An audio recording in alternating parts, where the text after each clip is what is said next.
has that Apple A15 Bionic chip inside of it with 4 gigabytes of RAM, where the iPhone 13 Pro has that Apple A15 Bionic chip inside of it with 6 gigabytes of RAM. So let's go and see which one's the faster one between both. Okay, there we go. All the apps are clear in the background, so let us get into it. Let's do their app stores. 3, 2, 1. 13 Pro is here, 13 is here. And you can see the iPhone 13 Pro was the faster one there, at least for that specific application.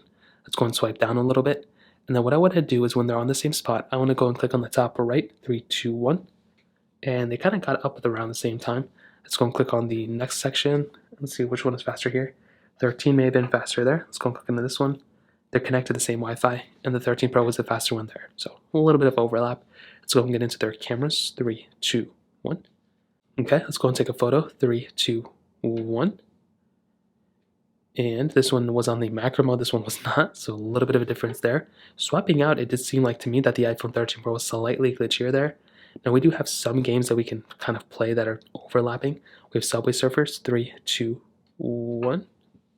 So this is not the biggest game of all time. It's a small little one. I think majority of people have probably played. And the 13 Pro seems to be the faster one here, with the iPhone 13 being a little bit slower. Let's get into the next one. I don't even know where all these apps are. Let's go and try like Temple Run 2. 3, 2, 1. Now again, this is not that big of a game either, but it is a pretty important one. I'm hoping there's no pop-ups or anything, so I'll click out of them.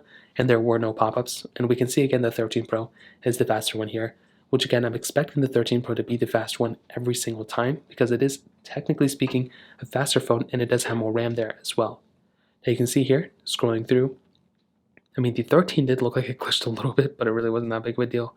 Hopping on to this specific game, let's go ahead and see if we have another game that's overlapping between both. We have Roblox. 3, 2, 1.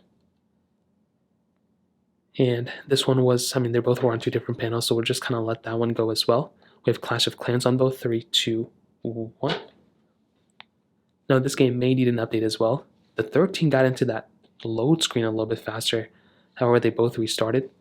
So let's see what's going to happen. And the 13 did get into it faster overall, in my opinion, than something like the iPhone 13 Pro. Hopping out of this specific one, let's get into another application if we even have it. We'll do something like Stack. 3, 2, 1. And I think the iPhone 13 Pro was the faster one there.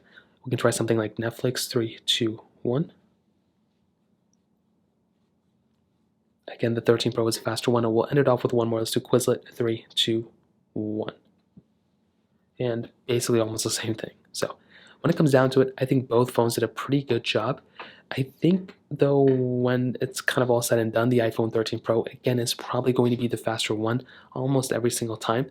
But something like the iPhone 13, I think, is still a fairly capable phone.